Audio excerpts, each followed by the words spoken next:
네, 법원에 대해서 계속 알아보고 있습니다. 이번 시간은 불문법에 대해서 살펴볼 텐데요.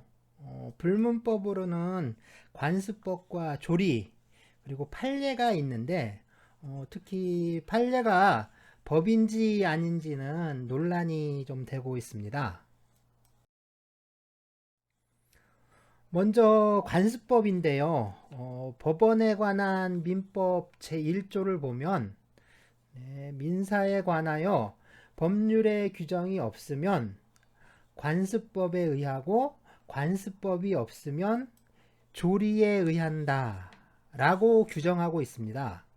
그러니까 무언가 어떠한 일에 적용할 법률의 규정이 없을 때 이때는 관습법을 적용하라 이런 말이죠. 여기서 법률의 규정은 성문법을 말한다고 하는데요. 이렇게 성문법이 없을 때에는 관습법을 적용하라. 그럼 관습법은 뭘까요? 자, 우리가 흔하게 볼 수 있는 한 끼 밥상입니다. 보시면 우리는 숟가락과 젓가락으로 밥을 먹죠. 그런데 왜 우리는 숟가락, 젓가락을 사용하는 걸까요? 뭐 어떤 과학적인 근거가 있는 걸까요? 사실 아무런 이유가 없습니다. 그냥 예전부터 쭉 그렇게 살아왔으니까 지금도 그냥 그렇게 쭉 하는 것 뿐이거든요. 이건 일본 음식인 우동의 상차림인데요. 숟가락이 아니라 국자라고 해야겠죠? 자세히 보시면 숟가락과 젓가락의 생김새도 다르고 상위에 놓는 방식도 다 다르죠. 동아시아 문화권에서 이렇게 숟가락, 젓가락을 사용하는데요. 나라마다 다 다르거든요. 도대체 이런 차이는 어디서 오는 걸까요? 우리는 지금 관습에 대해서 논의하고 있는데요. 숟가락과 젓가락으로 이제 밥을 먹는다거나 뭐 상위에 숟가락, 젓가락을 놓는 위치가 다른 것들, 이게 다 관습이라고 할 수 있습니다. 관습이란 거는 사회 구성원들이 어떤 집단적이고 반복적인 패턴의 행동 양식을 보일 때 그런 행동 양식을 관습이라고 하는데요. 관습 역시 우리가 사회생활을 하면서 지켜야 하는 뭐 일종의 사회 규범이라고 할 수 있습니다. 그럼 관습법은 이러한 관습에 법으로서의 효력이 부여된 것을 말하는데요. 먼저 관습이 있고요. 이 관습은 아직 법 규범은 아니지만 사회생활 규범에 해당합니다. 그리고 이 관습을 따르는 사람들이 관습을 법이라고 믿고 지키게 되면 이것을 법적 확신이라고 하는데 사회 구성원들에게 관습이 법이다라는 확신이 생기는 거죠. 그러면 관습법이 된다라고 합니다. 그런데 관습이 관습법이 되었는지 아니면 아직 법이 된 것은 아니고 그냥 관습으로 남아 있는지는 어떻게 알 수 있을까요? 관습이 있고 여기에 법적 확신이 생기면 관습법이 된다고 했습니다. 그런데 관습법이 되었는지 아닌지 누군가 관습법이야 라고 이제 판단하고 이건 이제부터 법이야 라고 승인을 해줘야 하지 않을까요? 그렇다면 관습법은 누가 법이라고 승인을 하는 걸까요? 저 같은 사람들이 하면 어떨까요? 뭐 니까 싶게 뭔데 이러면 안 되고요. 네, 저도 법학자니까 여러분들이 혹시 안 믿을지도 모르겠지만 저도 법학자 맞습니다. 제가 법학자로서 그러한 판단을 내릴 수 있지 않을까요? 물론 내릴 수 있습니다. 그렇지만 학자의 판단이 순수한 학문적인 영역을 벗어나서 실제 사회생활에서도 뭐 어떤 힘을 발휘하는 것은 아니죠. 그러니까 사회적으로 힘을 발휘할 수 있는 누군가, 그러니까 힘이 있는 누군가가 해야겠죠. 네, 국가기관에서 해야 합니다. 국가기관도 참 많은데요. 어디서 하면 좋을까요? 먼저 국회에서 하면 어떨까요? 우리가 선거로 뽑은 국회의원들이 관습법을 검토해서 법이라고 승인해주면 좋지 않을까요? 아닙니다. 틀렸어요. 물론 국회에서 관습법을 법이라고 승인할 수는 있습니다. 그런데 국회에서 관습법을 승인하게 되면 그건 관습법이 아니죠. 국회는 법을 제정하는 입법기관이잖아요. 그러니까 국회가 승인을 하게 되면 관습법이 아니라 성문법이 되는 겁니다. 법을 만들어 버리는 거니까요. 그렇다면 국회가 아니라면 어디서 해야 할까요? 역시 법에 대한 그 최종적인 판단은 법원의 몫이니까 법원에서 하는 건 어떨까요? 법원에 한번 맡겨볼까요? 네, 맞습니다. 어떤 관습이 법적 확신을 얻어서 관습법이 되었는지 아닌지는 법원에서 판단합니다. 다시 말해서 관습법을 법으로 승인하는 것은 법원이라고 할 수 있는데요. 법원의 판결, 그러니까 판례를 통해서 관습법에 대한 승인이 이루어지고 있습니다. 그러면 관습법은 언제부터 효력을 갖게 되는 걸까요? 법원에서 승인이 이루어진 이후에는 확실히 법으로서의 효력이 있습니다. 그렇다면 법원이 승인한 시점부터 효력이 있는지 아니면 그 이전부터 효력이 있는지 문제가 될 수 있죠. 그런데 승인이라는 말은 받아들여서 인정한다 이런 뜻이거든요. 그러니까 이미 있는 어떤 것을 내가 받아들여서 인정하는 것을 말합니다.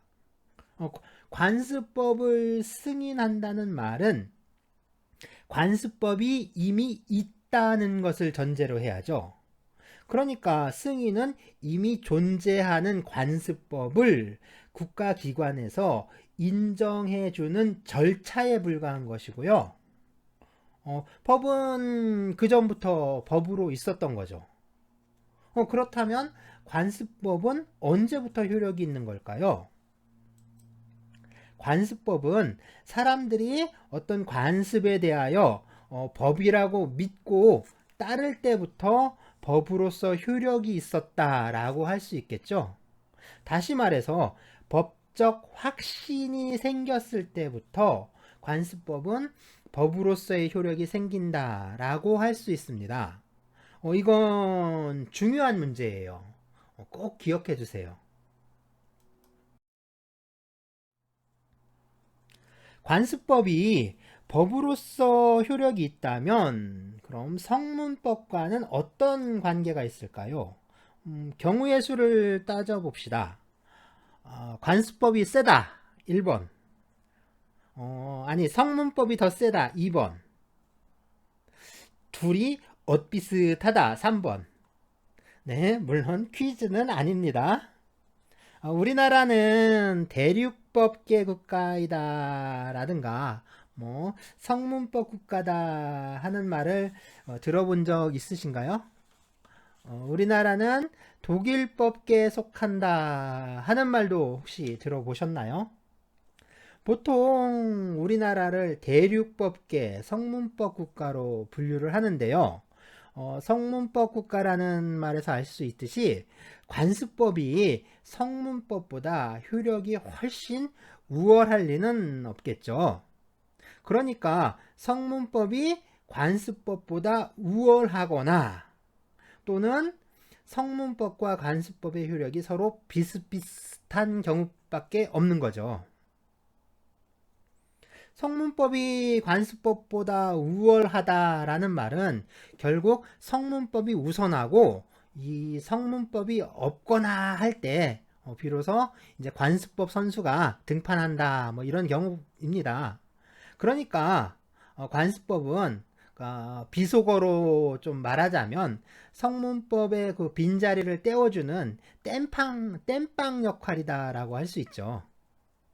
네, 이걸 보충한다라고 합니다. 관습법은 성문법에 대해서 보충적 효력이 있다 이렇게 말하는데요. 보충적 효력설이라고 해요. 이와 반대로 관습법이 성문법과 서로 대등한 효력이 있다고도 하는데요. 서로 효력이 대등하니까 뭐 대등적 효력설 이렇게 부르면 되겠죠. 또 이제 다른 말로 이제 성문법이 있는데 다른 관습법을 적용하면 법이 바뀌는 거잖아요. 그래서 변경적 효력설이라고도 해요. 그러면 관습법의 효력은 성문법을 보충하는 것일까요? 아니면 성문법을 변경하는 걸까요? 물론 관습이 이렇다라고 획일적으로 말할 수는 없습니다. 어디에서 무엇을 규율하는지에 따라 달라질 수가 있거든요. 그래도 일반적인 경우라면 관습법은 성문법을 보충하는 효력을 갖는데요. 민법 제1조가 법률에 규정이 없으면 이라고 해서 성문법이 없을 때만 관습법을 적용하도록 하고 있기 때문입니다. 다른 한편으로 관습법이 있더라도 그 관습법이 우리 헌법의 이념이나 헌법 질서에 반하면 효력을 인정할 수 없겠죠. 그래서 헌법에 반하는 관습법은 효력이 없어요. 무효입니다. 또 관습법은 누가 인위적으로 만드는 게 아니라 사회가 변화, 발전하면서 자연스럽게 형성되는 건데요. 그러니까 사회가 변화 발전하면서 또 자연스럽게 소멸하기도 합니다. 어떤 관습에 대해서 사람들이 법적 확신을 갖게 되면 관습법이 되었다가 그런 관습이 사라지거나 혹은 관습은 남아 있는데 사람들이 더 이상 법적 확신을 갖지 않게 되면 관습법도 자연스럽게 소멸하게 되겠죠. 네, 강의 안에 있는 판례인데요. 한번 보겠습니다.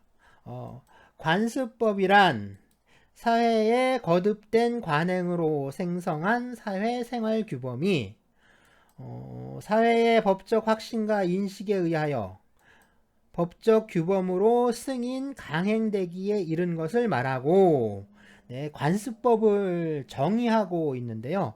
관습법의 뜻입니다.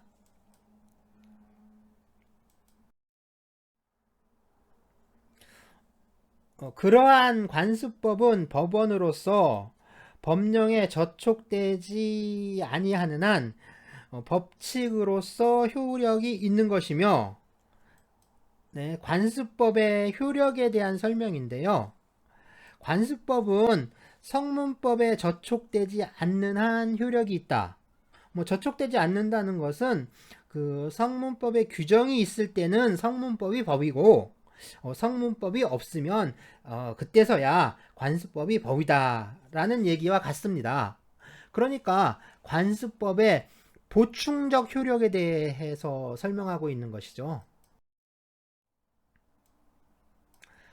또 사회에 거듭된 관행으로 생성한 어떤 사회생활 규범이 법적 규범으로 승인되기에 이르렀다고 하기 위하여는 헌법을 최상위 규범으로 하여 전체 법질서에 반하지 아니하는 것으로서 정당성과 합리성이 인정될 수 있는 것이어야 하고 그렇지 아니한 사회생활 규범은 비록 그것이 사회의 거듭된 관행으로 생성된 것이라고 할지라도 이를 법적 규범으로 삼아 관습법의 효력을 인정할 수 없다고 할 것이다.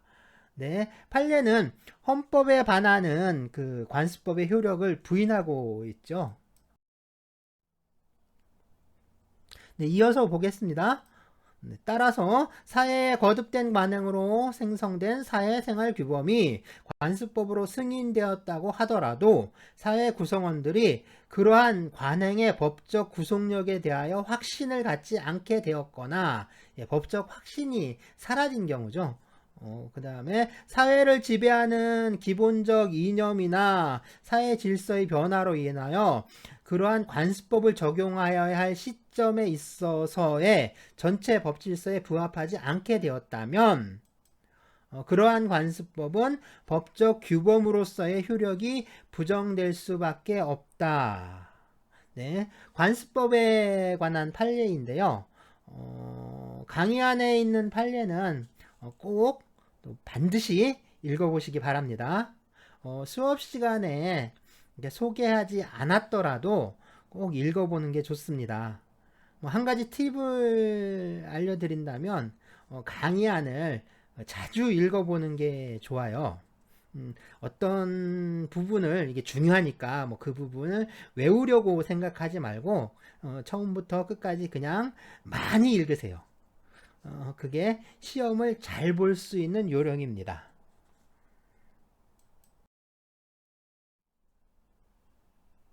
네, 다음은 조리인데요. 조리 이렇게 씁니다. 네, 가지조자에 이칠이자인데 무슨 뜻인지 아시겠어요? 대부분의 이제 법률 용어들이 한자말로 되어 있기 때문에 한자 뜻을 알면 무슨 의미인지 이제 알 수 있는데 이건 좀 아니죠. 조리, 가지이치, 뭘까요? 이것도 서양의 어떤 말을 번역한 말인데요. 네, 낫두루 되어 자해. 이 말을 조리라고 번역한 것인데요. 낫두루. 낫두루. 아이스크림이죠. 좀 비싸죠, 이거? 내 돈 내고 사 먹기는 좀 망설여진다고 할까요? 그래서 내가 내 돈으로 사 먹을 때는 그러니까 허리를 굽혀서 밀어서 여는 냉장고 있잖아요. 손으로 이렇게 쭉 밀어서 여는 데서 사 먹고 누가 사준다고 하면 허리 딱 펴고 이렇게 당겨서 여는 냉장고 있잖아요. 이렇게 손으로 앞으로 당겨서 여는 냉장고에서 아이스크림을 꺼내 먹죠. 무슨 말인지 잘 모르시겠다면 나중에 이렇게 편의점 같은 데서 아이스크림 사 먹을 때 한번 보세요. 느낌이 팍 옵니다. 네, 어쨌든 나뚜루 자연, 본질, 본성, 속성 이런 뜻이죠. 영어로 하자면 네.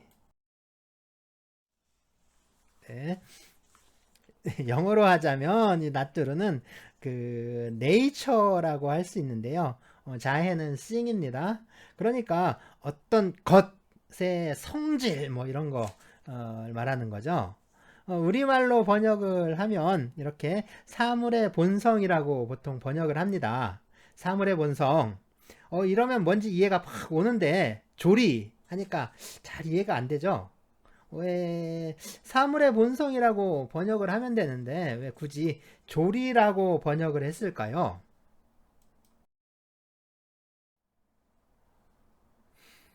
네, 이제 근대에 들어와서요. 서구에서 전래된 그 대부분의 개념이나 용어는 일본을 통해서 번역이 이루어지는데요.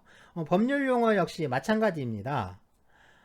그런데 이제 서구에서 전파되는 이러한 문물, 문명, 문화 이런 것들이 순차적으로 점진적으로 들어온 게 아니라 어느 날 갑자기 그냥 물밀듯이 밀려든 거거든요. 일본 역시 그 전부터 나가사키를 통해서 유럽과 교역을 하고 있었습니다. 그렇지만 이 나가사키라는 아주 좁은 창구로 제한되어 있었고요. 또 그 대상도 뭐 유럽 여러 나라가 아니라 그냥 네덜란드로 이제 한정이 되어 있었는데요. 그러던 어느 날 1853년 7월 8일인데요. 그 미국의 이 페리가 이끄는 그 해군 함선들이 그 바닷가에 나타난 거죠.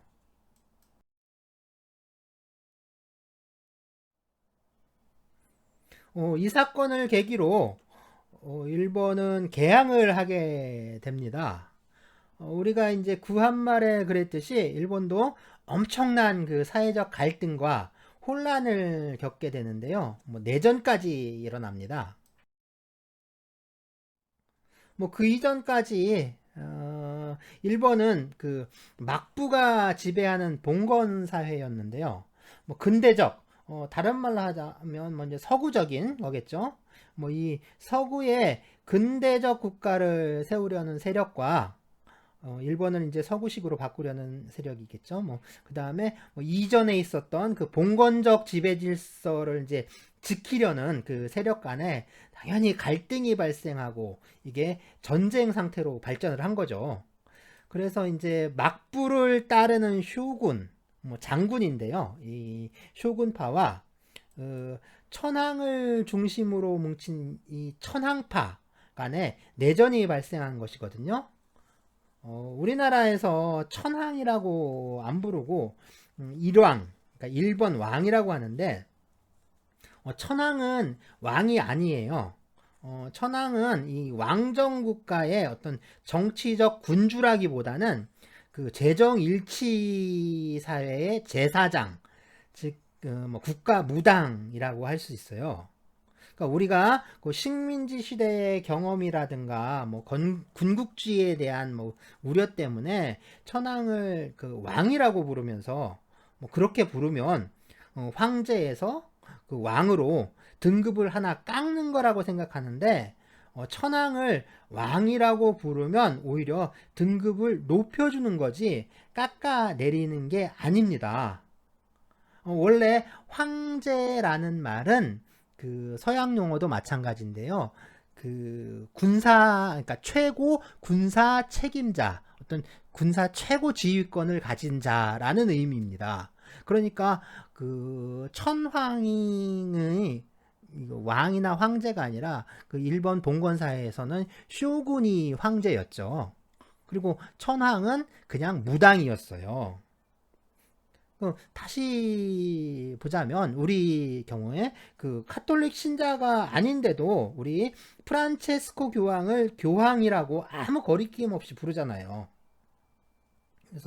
그래서 천황이라는 표현이 어색하면 그냥 텐노라고 부르면 돼요. 왕도 아닌데 왜 자꾸 왕이라고 높여주는지 모르겠습니다. 텐노도 싫으면 그냥 이름 부르면 되잖아요. 그러니까 영국 여왕은 우리가 엘리자베스라고 이름을 부르죠. 엘리자베스 2세 이렇게 부르는데 뭐 일본 천황도 뭐 히로이토 그 아들을 잃은 아키히토 지금 저기죠 나루히토 이렇게 이름 부르면 되지 않나요? 뭐 어쨌든 그 고메이 텐노라고요. 우리식으로 읽으면 효명 천황인데요. 이름은 그 통인이라고 오사이토라고 읽어요. 오사이토가 천황을 할 때 일본이 개항을 하는데 이때는 막부가 실권을 장악하고 있을 때였죠. 실질적으로 일본을 지배하는 군주는 이 막부의 쇼군, 그러니까 정의대장군, 뭐 세이다이 쇼군이라고 하는데요. 줄여서 보통 쇼군이라고 합니다. 이때 쇼군이 누구였냐면 그 도쿠가와 이에요시였어요. 그리고 이제 곧이어서 그 도쿠가와 이에사다, 도쿠가와 이에모치, 뭐 이름이 거의 비슷비슷한데 이렇게 거쳐서 마지막에 토쿠가와 요시노부가 마지막 이제 쇼군이었는데요. 이 토쿠가와 요시노부가 타이세이 호칸 그 대정봉환이라고 해요. 대정봉환. 일본의 어떤 통치권을 메이지 천황에게 반환합니다. 그러니까 반환한 그 절차를 거치는데요. 이걸 대정봉환이라고 해요.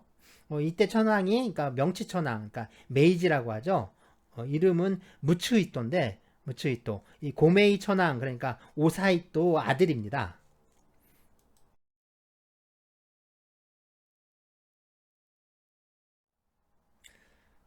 근데 당시 이제 막부는 지금의 이제 도쿄, 동경이죠. 그 당시에는 이제 강호라고 해서 에도라고 불렀는데요.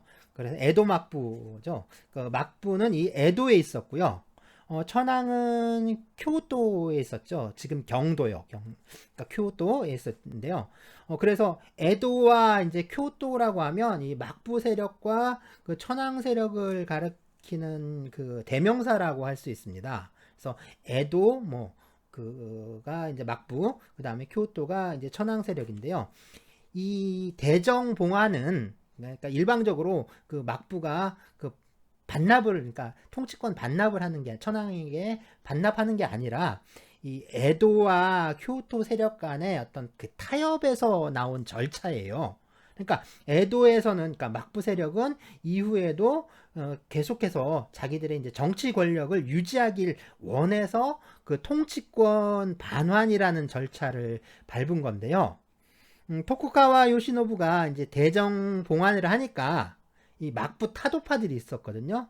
이쪽이 일본의 그 서쪽 그 남부에 있었던 뭐 사스마 번인이 이런 데 있죠. 얘네들이 그 막부 타도파들인데 얘네들이 이제 쿠데타를 일으켜서 그 정권을 장악해 버립니다. 그리고 막부를 폐지하고 새로운 정부를 세웠다라고 이제 신정부 수립을 선언해 버리거든요. 그리고 나서는 이제 내전이 발생하는 거죠.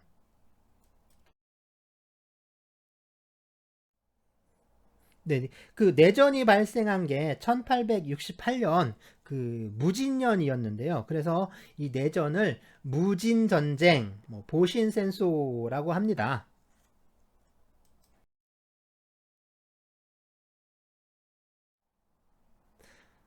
네, 누군지 아시겠죠? 탐 크루즈인데요.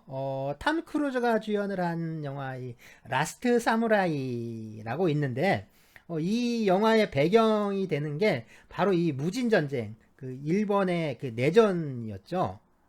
막부파와 이제 천황파가라고 했지만 사실 다른 측면에서 보자면 그 개화파와 수구파라고도 할 수 있잖아요. 그래서 개화파는 결국에 서양의 문물이나 문화를 받아들여서 뭐 하루빨리 그 서구 스타일의 그 근대적 국가를 세우자라고 주장을 하는 거고 수구파는 전통을 고수하려는 거죠. 그러면 이 수구파는 주로 어느 세력이었을까요? 우리나라도 그 구한말에 보면 개화파가 있었고 그리고 수구파가 있었죠. 그래서 개화파, 수구파가 서로 대립을 했었는데 이쪽 이 수구파 뭐 척화파니 위정척사파니 뭐 이렇게 부르기도 했는데요. 이 수구파들은 뭐 주로 어떤 세력들이었을까요? 네, 수구파 뭐 전통적인 유학자, 뭐 특히 이제 성리학자들이었죠.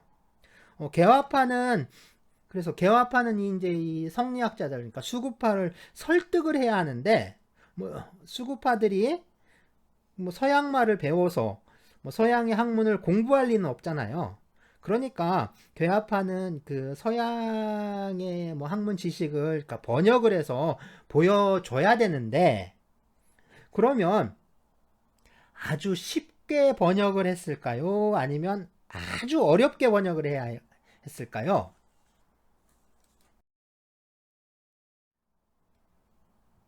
자, 쉽게 번역을 했다고 합시다. 그러면 이 유학자들이 보고서 거 봐라. 이게 애들이나 보는 거지. 이게 뭐 선비가 볼 책이야 이게? 그러고 이게 휙 집어 던지지 않을까요? 그러니까 어렵게 진짜 무지 어렵게 번역을 하는 겁니다. 번역을 이렇게 해놓은 걸 보면 이게 도대체가 무슨 말을 하는 건지 이해가 안 되는 것 같아요. 참 많아요. 이게 분명히 쓰여 있긴 한국말인데, 그러니까 한글로 쓰여는 있는데 도저히 머릿속에 이제 접수가 전혀 안 되는 거죠. 차라리 그냥 그 외국어 원서를 좀 사전 갖다 놓고 떠듬떠듬 보는 게 빠를 때가 더 있어요. 그만큼 이제 난해하게 번역을 해놨습니다. 그리고 이제 또 하나 특징은 뭐냐면 그 우리가 쓰는 그 일상 언어가 아니라 뭐그 당시 용어 그러니까 성리학이나 뭐 유학에서 사용하는 그 개념들 그리고 그 한자들로 번역을 했다는 거예요. 그래서 보시면 이 기라고 아시죠? 지금은 좀 많이 시들해졌는데 전에 뭐 기체존이 뭐 기공이니 뭐 기치료니 하면서 기라는 게 한참 유행했던 적이 있었는데요. 물론 이제 아예 관련이 없는 건 아니지만 그런 기를 말하는 건 아니고요. 성리학에서 말하는 기 개념입니다. 혹시 뭐 주기론, 뭐 주리론, 리기 이론론이니 뭐 이원론이니 하는 말들 혹시 들어보셨나요? 뭐 그 국사 시간에 뭐 잠깐 나왔을 텐데요. 어쨌든 이 기라는 거, 이 기는 이 세상, 그러니까 이 우주를 구성하고 있는 아주 기본적인 그 진료를 말해요. 그러니까 이 우주는 이 기로 이루어져 있는 거죠. 그래서 이 세상 모든 만물은, 그리고 이 세상은 다 기로 되어 있는데, 우주에 있는 그 태양이나 뭐 달이나 별이나 그다음에 뭐 주위에 보이는 뭐 산이나 나무, 바위, 강물, 바다 뭐든지 다 기로 되어 있어요. 물론 이제 사람도 마찬가지고요. 그 동물도 마찬가지죠. 기로 다 되어 있습니다.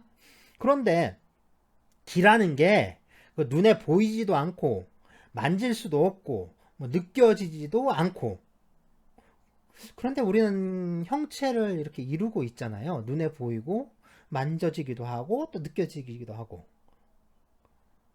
도대체 어떻게 된 걸까요? 자, 이렇게 그러니까 기가 모여서 형체를 이룬 것, 이것을 조라고 합니다. 기가 모여서 응축되면 조이고요. 조가 흩어지면 기가 되는 거예요. 그러니까 조는 세상에 있는 모든 만물을 가리키는 말이라고 할 수 있겠죠. 그렇다면 리는 뭘까요? 리는 이렇게 기가 응축돼서 조가 되고 조가 흩어져서 뭐 기가 되는 그 전 과정을 어떤 지배하는, 그런 걸 가능하게 하는 근본 법칙 같은 걸 말합니다. 그러니까 조가 세상 만물이라면 리는 법칙이라는 거죠. 결국 이 조리라는 것은 세상 만물이 운행하는 법칙 같은 것을 말한다고 할 수 있습니다. 어떤가요? 그 뭐 사물의 본성이라는 말하고 좀 비슷해지는 것 같죠? 그 영어와 그 원어로 그 나뚜로 되어 자해라고 했는데, 이게 이제 보통 법원, 그러니까 법의 소스, 법의 연원과 이제 관련이 있을 때는 조리라고 하고요.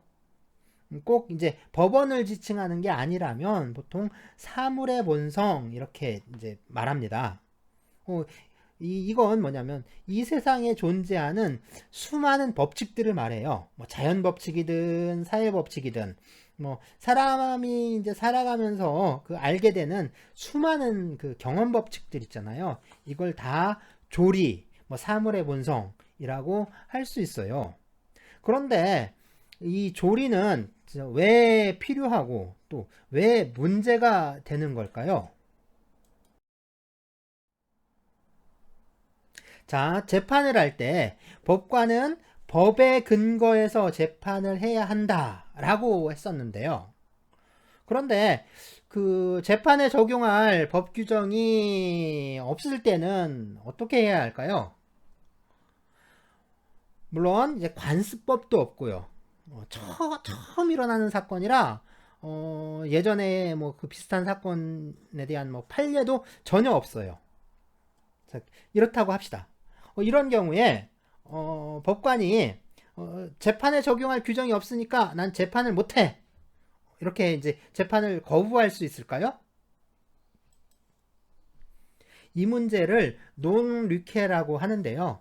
재판에 적용할 법 규정이 없을 때 그 법관이 재판을 거부하는 것을 말합니다. 이 논 류케는 먼저 그 국제재판에서는 원칙이라고 할 수 있습니다. 국제재판이란 게 그 국가와 국가 사이에 어떤 분쟁이 발생했을 때 이런 분쟁을 평화적으로 해결하기 위해서 하는 재판인데요. 적용할 법 규정이 없다. 그런데 이 판사가, 그러니까 국제재판관이 재판을 강행했어요. 그리고 판결을 했다. 이건 결국에 두 국가 중에 어느 한쪽을 편을 들어준 거잖아요. 그러면 네, 바로 전쟁이 일어납니다. 원래 국가 간의 분쟁이 발생했을 때 이 가장 확실한 해결책은 어쩌면 전쟁일지도 몰라요. 뭐 센 놈이 이기겠죠. 그리고 뭐 이긴 놈의 논리가 정의가 되는 거잖아요. 지면 말짱 꽝이죠. 이기면 모든 것을 갖게 됩니다. 그런데 이 전쟁이 일어나면 그 많은 사람이 죽고 또 다치게 되고요. 이기든 지든 뭐 전쟁을 한 나라들은 다 그냥 황폐하게 되죠. 그래서 전쟁을 좀 피하고 이 분쟁을 평화적으로 해결하자 해서 하는 게 이 국제재판인데, 저쪽 그 다른 나라하고 그 재판관 놈들하고 서로 짠 것처럼 그냥 짝짝꿍 해가지고 그러면 오라 이놈들 봐라 하고 미사일부터 몇 방 퐁퐁 날리고 이제 시작하는 거죠. 그러니까 이런 걸 막기 위해서 국제 재판을 한 거니까 이 국제 재판을 할 때는 그 재판에 적용할 법 규정이 없다. 그러면 재판을 안 해요. 거기서 딱 멈춰야 돼요. 그래서 이게 원칙입니다. 그래서 논 리케의 원칙이라고 하는데요. 예, 이건 이제 국제 재판이고요. 국내 재판은 어떨까요? 뭐 국내 재판은 뭐 전쟁이 일어나거나 이런 건 아니니까요. 어떻게든 끝내야겠죠. 자, 먼저 형사 사건이나 뭐 이제 공법 사건인데요. 형사 사건의 경우에 그 범죄자를 이렇게 처벌하는 걸 목적으로 재판을 하는 거니까요. 재판에 적용할 법 규정이 없다? 이건 무슨 의미죠? 형사 재판에서 법 규정이 없다는 것은 범죄자, 그러니까 이 피고인이 어떤 행위를 했는데 그것을 범죄라고 처벌하는 규정이 없다는 것이잖아요. 그럼 이건 범죄라고 할 수가 없죠. 범죄도 아니고 범죄자도 아닌데 교도소에 보내겠다고 지금 재판을 하면 되겠습니까? 안 되는 거잖아요. 이런 경우라면 이 사람을 교도소에 보내겠다고 잡아다가 뭐 수사하고 기소하고 한 이 사람들, 검사, 뭐 수사관들, 경찰관, 형사들, 이 사람들을 처벌해야겠죠. 네, 이 형사 사건에서 재판에 적용할 법 규정이 없다면 아예 처음부터 전혀 문제가 되지 않아요. 문제는 이제 시민, 개인과 개인 사이에 발생하는 이 민사 분쟁의 경우인데요. 재판에 적용할 법 규정이 없다고 재판을 안 하고 법을 만들 때까지, 국회에서 법 만들어 줄 때까지 그냥 룰루랄라 하면서 무작정 기다릴 수는 없잖아요. 어떻게든 이제 분쟁을 해결해야겠죠. 자, 다른 나라 사례를 볼 텐데요. 먼저 프랑스 민법입니다. 이건 프랑스 민법 제정 현장의 모습이라는 그 19세기, 그러니까 1800년대 조각 작품인데요. 네, 어쨌든 프랑스 민법은 1804년 그 나폴레옹 정부 때 제정되었는데, 이 민법 제정은 아주 나폴레옹이 그 열정적으로 추진했던 사업이기도 합니다. 그래서 이 프랑스 민법을 그 나폴레옹 민법이라고도 하는데요. 지금 프랑스 민법이 뭐 나폴레옹이 만들었던 그 당시 그대로의 민법은 아니고요. 계속 조금씩 개정이 되어 왔고 몇 년 전에는 아주 큰 폭으로 개정되기도 했습니다. 네, 프랑스 민법 그 제 4조입니다. 그래서 법률의 침묵, 불명확, 불충분을 이유로 재판을 거부하는 법관은 재판 거부죄로 소추될 수 있다. 이런 그 재판을 거부했다가는 깜빵 가게 생겼네요. 네, 재판 거부하면 판사를 감옥에 보내겠답니다. 어, 당시 만들었 그 프랑스 혁명기였기 때문에 그 잘못했다가는 그 단두대, 뭐 기요틴이라고 하잖아요. 그 단두대에서 목이 그냥 댕강 잘려버릴지도 모르겠네요. 네. 다음은 이 스위스 민법인데요. 스위스에도 그 민법 개정이 있었습니다. 그래서 약간 규정이 변하긴 했는데 이 규정은 뭐 크게 변하진 않았습니다. 지금 민법 제1조 제2항은 그 개정된 규정이고요. 원래는 그 스위스 민법 그냥 제1조였습니다. 그러니까 항을 나누지 않았었는데 지금은 이렇게 항이 나누어지고 그 있던 규정이 제2항이 되었습니다. 봅시다. 네, 적용할 법 규정이 없는 경우 법관은 관습법에 따르고 관습법이 없으면 자신이 입법자로서 제정하였을 규칙에 따라 판결한다 라고 규정하고 있습니다.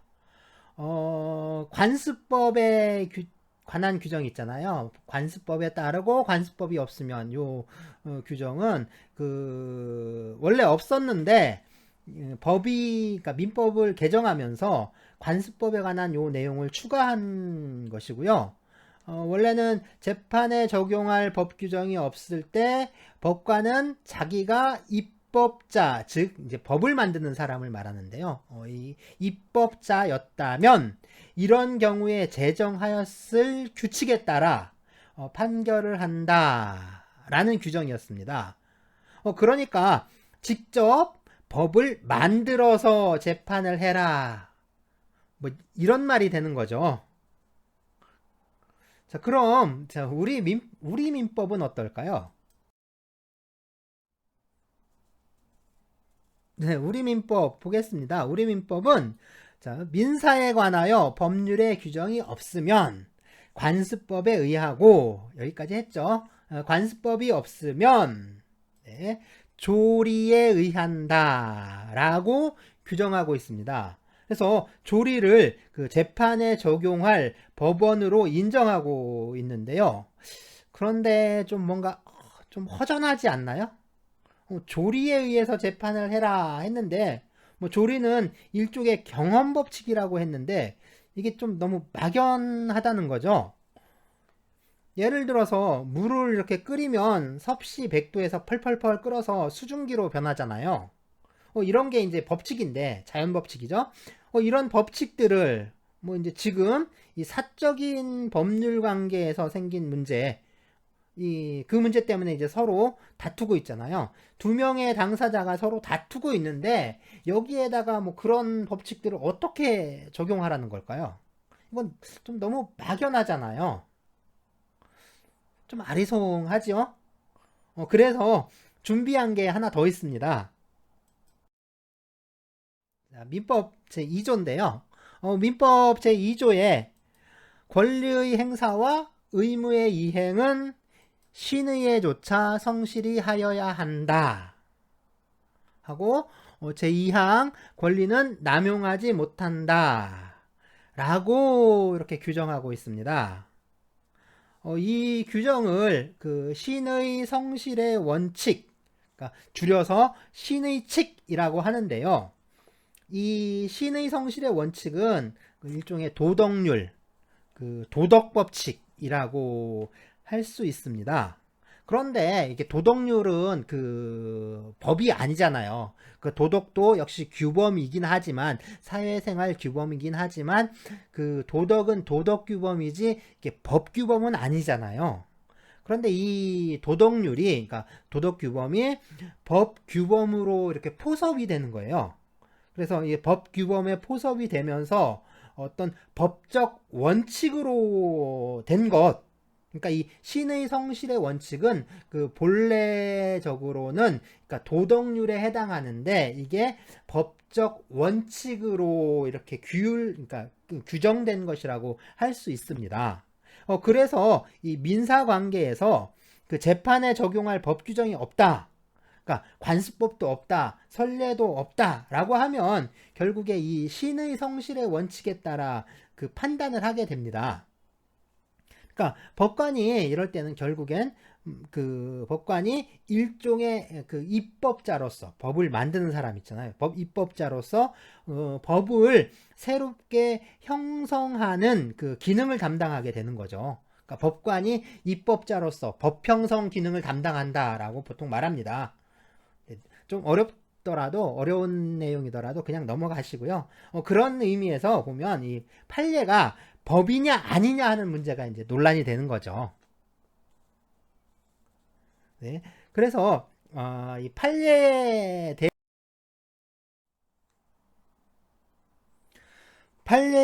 대해서는 다음 시간에 알아보기로 하겠습니다.